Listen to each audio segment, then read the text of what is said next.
Las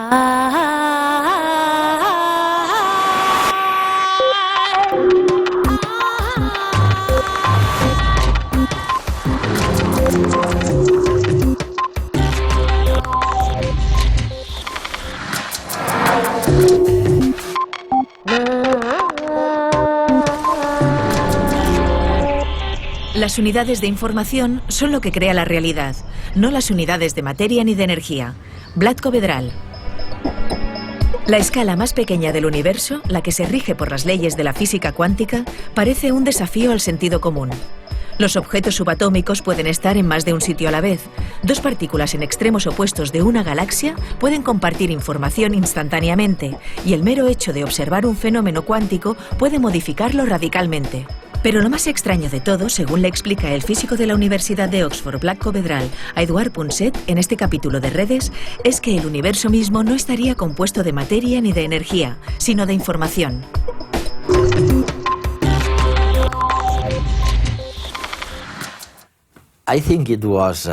Creo que fue alrededor de 1925. Bueno, entre la década de los 20 y la de los 30 del siglo pasado. Cuando de repente, estábamos tranquilos y los físicos cuánticos nos advirtieron de que un mismo objeto, una molécula, un átomo, podía estar en dos lugares distintos a la vez. Pero lo peor de todo, incluso para Einstein, fue escuchar que dos partículas en hemisferios diferentes de la Tierra podían influirse entre ellas. Podían estar entrelazadas. Creo que lo llamáis así. Y desde entonces, yo mismo jamás me he atrevido a creer nada con certeza absoluta. Se lo digo a mis amigos cuando me preguntan si soy liberal o socialdemócrata. Les digo, habrá que esperar a la muerte. Solamente entonces lo sabréis. Entre tanto, estamos en la incertidumbre. ¿Cómo definirías? ¿A qué os referís con la física cuántica? Creo que tienes toda la razón. Las décadas de 1920 y 1930 conllevaron un cambio enorme en nuestra manera de percibir y entender el mundo. En el campo de la física, lo que cambió fue que se pasó de la física clásica, que se basaba en las leyes de Newton, a la nueva física cuántica, donde las cosas son exactamente como has descrito, muy raras, muy contraintuitivas. Hasta entonces, entendíamos realmente bien el funcionamiento de los objetos. Si teníamos uno aquí, que viajaba a cierta velocidad, podíamos saber exactamente cuándo llegaría a otro lugar, etc. Pero la física cuántica trajo consigo lo que has mencionado, que denominamos principio de superposición, según el cual cualquier objeto, al parecer, tiene la capacidad de estar en muchas posiciones distintas a la vez. Podemos tener un átomo situado aquí y allí simultáneamente. Es increíble. Y es verdaderamente increíble, muy extraño. Es interesante, porque Einstein más tarde llegó a aborrecer esta propiedad e incluso murió sin creer que pudiera ser cierta. Sí, creo que, ¿cómo la llamaba? ¿Telepatía? Telepatía cuántica. Eso es. La frase que usaba siempre era acción fantasmal a distancia. Porque se puede realizar un experimento aquí que de repente afecte a un objeto muy, muy lejano, lo cual, por supuesto, no es posible según la física newtoniana clásica. Exacto, y lo llamáis, corrígeme si me equivoco, lo llamáis entrelazamiento. Sí, correcto, entrelazamiento. El mundo microscópico revelado por la física cuántica es un ambiente extraño, donde reinan el azar y la incertidumbre, y muchas posibilidades coexisten a la vez. Veamos un ejemplo que contiene todo el misterio de la mecánica cuántica. Cuando un futbolista lanza un balón, si acierta el tiro, la pelota pasará por una u otra abertura de la barrera de jugadores. Supongamos ahora que el futbolista tiene la dimensión de un átomo. Imaginemos que esta pelota ya no es un balón, sino un electrón. Lo que sucederá ahora es algo del todo inesperado. En lugar de pasar por una u otra abertura, el electrón pasa por ambas a la vez.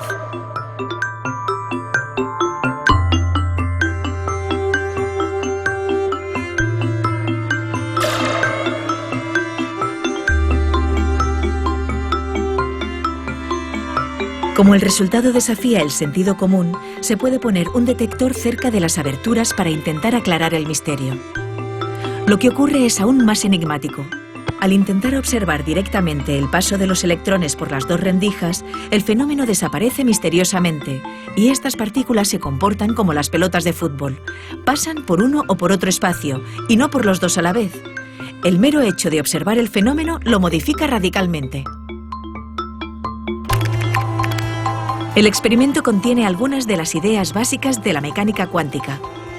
No podemos conocer con precisión todas las características de una partícula subatómica. Por ejemplo, las partículas no tienen una posición y una trayectoria definidas, sino que se hallan en muchos lugares a la vez con distintas probabilidades. Este fenómeno se llama superposición. Pero si intentamos medir con precisión las características de un objeto cuántico, su estado quedará radicalmente distinto del que tenía antes de la medición. Esto no es un problema de nuestros instrumentos de medida, sino una característica intrínseca de la naturaleza cuántica. Este comportamiento abre la posibilidad de fenómenos sorprendentes. Por ejemplo, una pareja de partículas puede desarrollar un tipo especial de relación, llamado entrelazamiento. Cuando algo modifica el estado de una de las dos partículas, en el mismo momento se modifica también el estado de la otra. Esta especial conexión se mantiene incluso si las partículas están a los dos extremos de una galaxia. Incluso a Einstein le costaba creerse los efectos de la física cuántica. Definía el entrelazamiento como acción fantasmal a distancia. Bueno, un tema alejado, pero que tiene un poco que ver con todo esto, es lo que sugieres en tu maravilloso libro, Decoding Reality, ¿no? Sí, gracias. Sugieres que las personas con más amigos y más contactos tienden a tener más éxito que las que tienen un circulito muy pequeño. Sí, sí, sí. ¿Cómo explicas eso? Me gusta ese capítulo porque se sale de mi área de especialización. Lo que quería decir es que se pueden analizar las conexiones sociales y la creación de diferentes instituciones en una sociedad como una especie de estructuración de la información. Si nos planteamos por qué una sociedad pasa de una fase en la que, por ejemplo, tenemos a muchas personas aisladas y que viven de un modo muy separado, a de repente una fase en la que empiezan a juntarse unos con otros, a crear grandes ciudades y en la que se produce una convergencia de personas e ideas, etc., veremos que podríamos entenderlo como algo que denominaríamos transición de fase en física. Sin embargo, lo que esto significa desde la perspectiva de la información es que la información en una sociedad así adquiere un largo alcance, de modo que pasamos de focos muy pequeños y aislados a redes muy grandes de conexiones.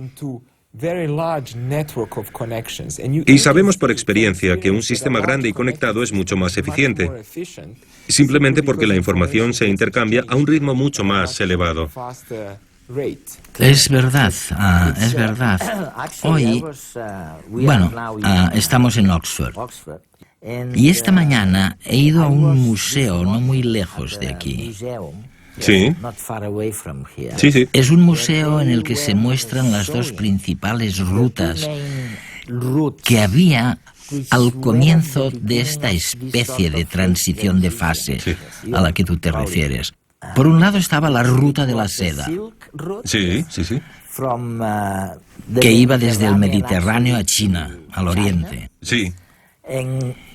Y luego había otra ruta que iba del Mediterráneo a la India. Y en el museo se explica exactamente lo que estás diciendo ahora.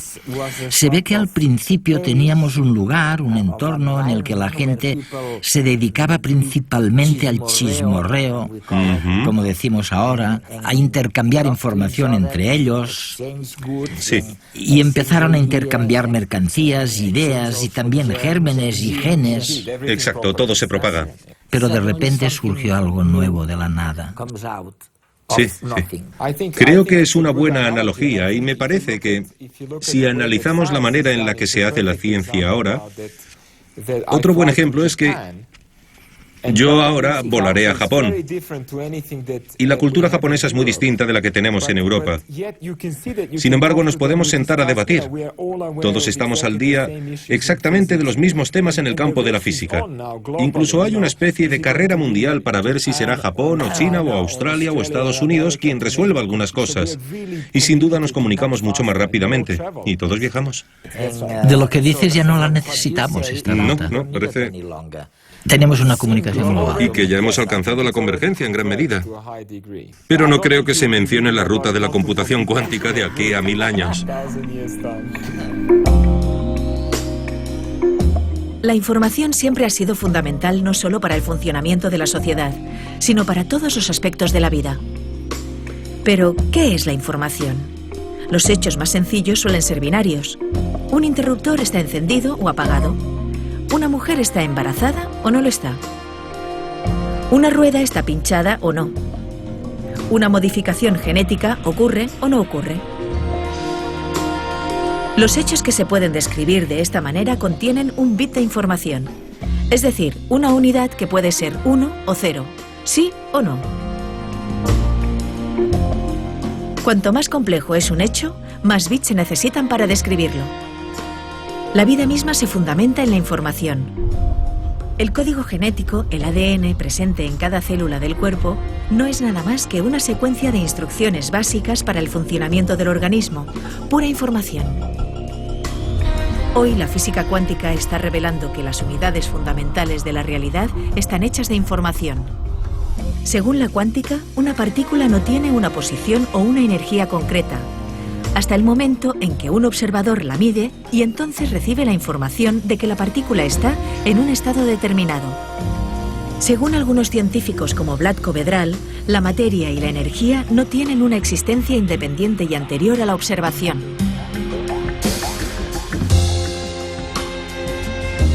Toda la física cuántica se fundamenta en la información. Por ejemplo, el entrelazamiento se puede interpretar como un intercambio de información entre dos partículas. La cuántica es la teoría más fundamental de la naturaleza. En consecuencia, el componente esencial de la realidad sería la información, no la materia y la energía. La centralidad de la información en todos los fenómenos naturales y sociales sería el reflejo de esta verdad más profunda. Yo les diría a mis telespectadores que se pongan el cinturón como si fuéramos a aterrizar, porque lo que me vas a decir, lo que me vas a decir es muy extraño realmente, y es que, sabes, tú dices que esta información es más importante que la materia o que la energía. Sí, es una idea muy extraña que está surgiendo en mi campo de investigación. Cuando analizamos las unidades fundamentales de la realidad, las que lo componen todo a nuestro alrededor, creo que ya no debemos pensar en estas unidades como fragmentos de energía. ¿De energía? O materia, sino que deberíamos pensar en ellas como unidades de información. Me parece que la mecánica cuántica nuevamente supone la clave para entender este fenómeno, porque la mecánica cuántica tiene otra propiedad, que supongo que a personas como Einstein no les gustaba, que es la siguiente. En la mecánica cuántica no se puede decir que algo exista o no, a no ser que se haya realizado una medición, así que es impreciso decir, tenemos un átomo situado aquí, a no ser que hayamos interactuado con ese átomo y recibido información que corrobore su existencia ahí.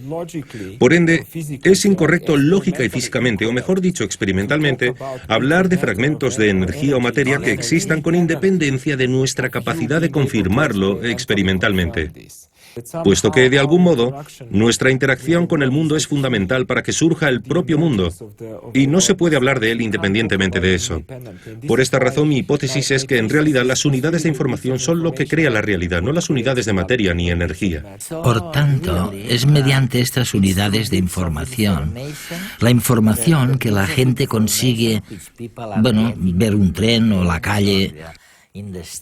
Sí. Los teléfonos, los cables, todo eso es la realidad, ¿no? Sí. Exacto. Mira, te daré un ejemplo. Si no estuvieras aquí observándome, la física cuántica sugeriría que yo también podría estar en muchas otras ubicaciones a la vez. Sin embargo, tengo muchos átomos dentro y cada uno de estos átomos emite luz. Y cada vez que una partícula de luz o fotón llega a tus ojos, ves exactamente la información sobre de dónde procede esa luz.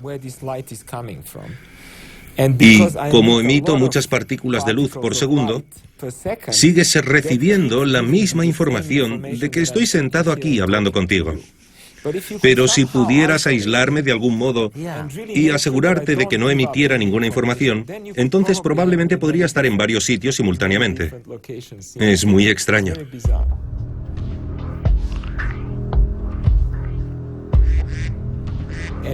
Podemos demostrar que, si pudiéramos utilizar la cuántica plenamente, si pudiéramos hacer que un objeto grande estuviera en varios estados a la vez, entonces podríamos crear lo que denominamos ordenadores cuánticos. Y sabemos, por lo menos teóricamente, que un ordenador cuántico sería mucho más eficiente que cualquier ordenador actual. Así que resulta casi milagroso.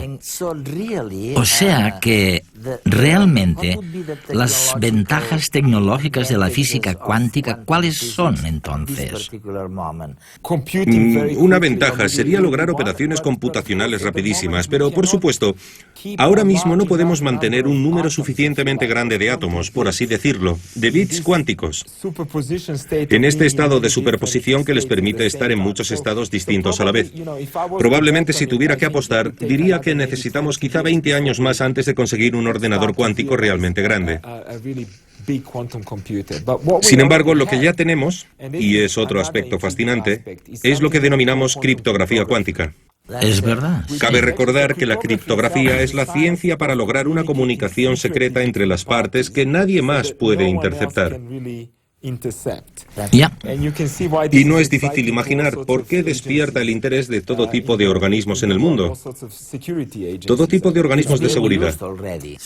Y los que lo necesitan, ahora estoy pensando en la Policía Internacional. Sí, en la Interpol. Y ya pueden usar la criptografía de esta manera, ¿no? Sí, ya se usa. Por ejemplo, una de las aplicaciones destacadas se produjo en las elecciones nacionales de Suiza, cuando tenían que comunicar de un modo muy seguro el resultado final de quién había ganado las elecciones. El físico y premio Nobel Richard Feynman dijo que es imposible hacerse una imagen intuitiva de los fenómenos cuánticos. Sin embargo, estos son tan reales que sin ellos no podríamos fabricar transistores, sistemas de resonancia magnética o láseres. Gracias a la teoría cuántica de la información, se abren nuevas perspectivas tecnológicas, como la posibilidad de enviar mensajes secretos de tal manera que sea físicamente imposible que un tercero los intercepte y descifre. Otra aplicación de la información cuántica es la fabricación de ordenadores de una potencia sin precedentes. En los ordenadores tradicionales, la información se comunica por bits, unidades de información que solo pueden tener uno de dos valores posibles, 0 o 1. Sin embargo, un qubit, el bit de los ordenadores cuánticos, puede tener una superposición de los dos valores posibles, ser un 0 y un 1 simultáneamente. Un conjunto de 2 bits de un ordenador tradicional puede estar en uno de 4 estados distintos, 00, 11, 01 y 10. 3 bits pueden estar en 8 estados distintos, 4 en 16, etc. Con tan solo 64 bits, el número de estados posibles es de trillones.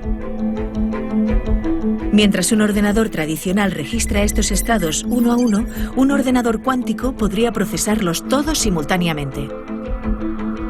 Esto permitiría llevar a cabo a velocidad récord tareas complicadas como encontrar los factores de un número grande, buscar en listas larguísimas o simular con mucho detalle sistemas complejos como el clima.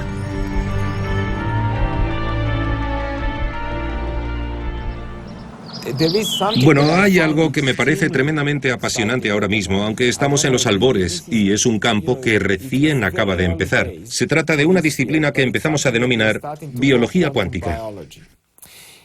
Lo interesante es que, al parecer, ciertos procesos en la naturaleza ya están utilizando plenamente la computación cuántica con ventajas concretas. Los procesos en cuestión son, por ejemplo, la fotosíntesis, el hecho de que las plantas, de hecho, extraigan de la luz. Correcto, la luz solar. Resulta que las plantas son mucho más eficientes que cualquier célula fotoeléctrica que pueda crear el ser humano con ingeniería. Y es un misterio para nosotros que las plantas sean mucho mejores en esta labor de ingeniería que nosotros. Así que empezamos a pensar que tal vez tenga que ver con la física cuántica, con una computación cuántica muy pequeña que tiene lugar dentro de las plantas. Es absolutamente fascinante. Si ahondamos en la biología, tal vez descubramos que muchas eficiencias se explican por mecánica cuántica. ¿Y qué piensas? Mira, estamos en ello. Estamos estudiando la fotosíntesis.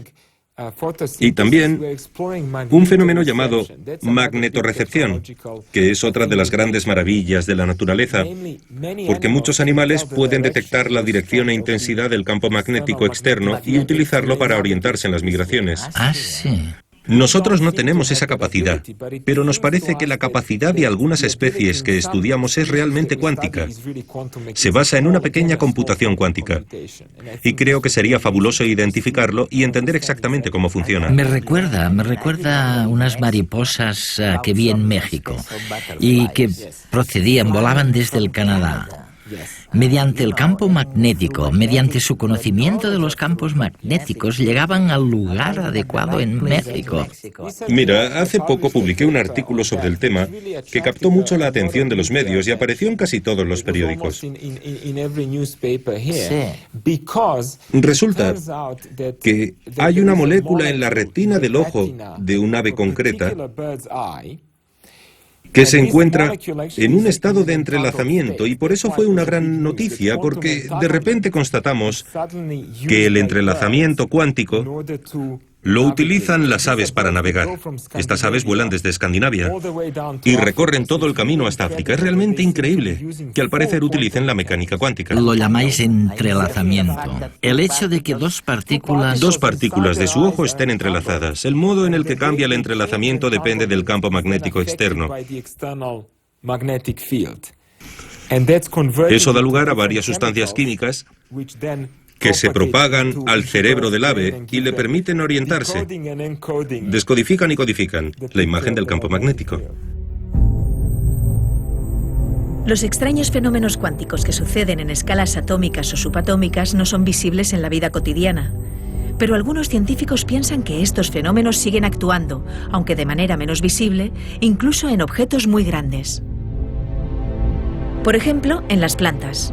El 98% de la luz que alcanza las hojas se convierte en energía a través de la fotosíntesis, en comparación con el 20%, que es el máximo que se consigue actualmente con placas solares. Los científicos han hallado efectos cuánticos en las moléculas que llevan a cabo la fotosíntesis, que quizá podrían explicar esta eficiencia. La capacidad de algunas aves de utilizar el campo magnético terrestre para orientarse también se podría explicar con un fenómeno cuántico que afecta a las moléculas de su ojo. Si se dan fenómenos cuánticos macroscópicos, es posible que incluso el ADN o las neuronas del cerebro los experimenten. ¿Son las células del cuerpo y el cerebro unos ordenadores cuánticos?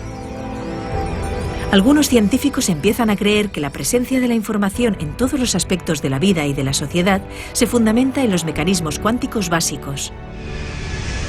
Todas las cosas, desde el átomo más diminuto hasta las galaxias, contienen información. Quizá el universo no es nada más que un enorme ordenador cuántico que procesa esa información.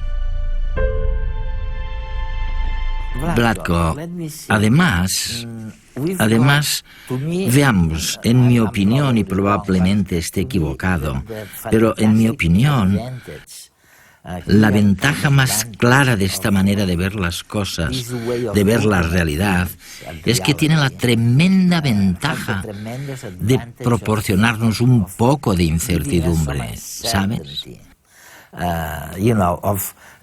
Ya no es posible el dogmatismo de antaño, después de la física cuántica. Debemos apreciar la incertidumbre. De hecho, os encanta la incertidumbre porque el mundo, es verdad, es muy incierto. Sí. Me refiero a que si una partícula puede estar en dos lugares distintos a la vez, o dos partículas pueden influirse mutuamente pese a estar en hemisferios distintos, pues creo que está bien. No sé para qué sirve exactamente, pero lo considero una ventaja. Mira, es un tema interesante y un misterio para nosotros en la ciencia, porque una vez realizado este avance importantísimo en nuestra comprensión de la realidad, que, por supuesto, nos resulta muy satisfactorio, como bien dices, Eduard, parece que nos hemos librado del determinismo. Exacto. Y de repente resulta que el meollo de todo es la incertidumbre y la aleatoriedad. Se trata de algo que tampoco le gustaba a Einstein, por cierto. Siempre decía, Dios no juega a los dados. Es verdad. No podía creer que Dios jugara juegos de azar con el universo. A los dados, ¿no? No obstante, para nosotros resulta muy liberador saber que nuestro futuro está abierto y que en realidad no está predeterminado. Creo que es un gran cambio. Es el gran cambio.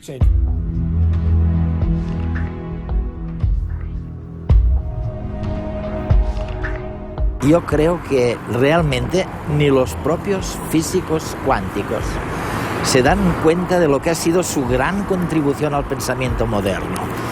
Antes de ellos, y cuando digo antes de ellos quiere decir antes de los años 20, 30 del siglo pasado, mirábamos la realidad y lo que veíamos, eso es lo que iba a misa.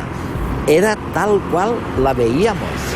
Pero los físicos cuánticos vienen y nos dicen de pronto, oiga, mucho cuidado porque una partícula puede estar en dos sitios distintos al mismo tiempo y puede ir en direcciones contrarias y puede estar en distintos lados del hemisferio de la Tierra y verse, sin embargo, afectada una por otra.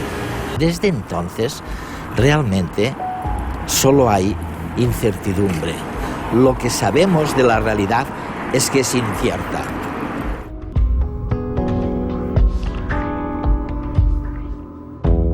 La información cuántica quizás sea el hilo conductor del que derivan todas las reglas del universo. Vlatko Vedral.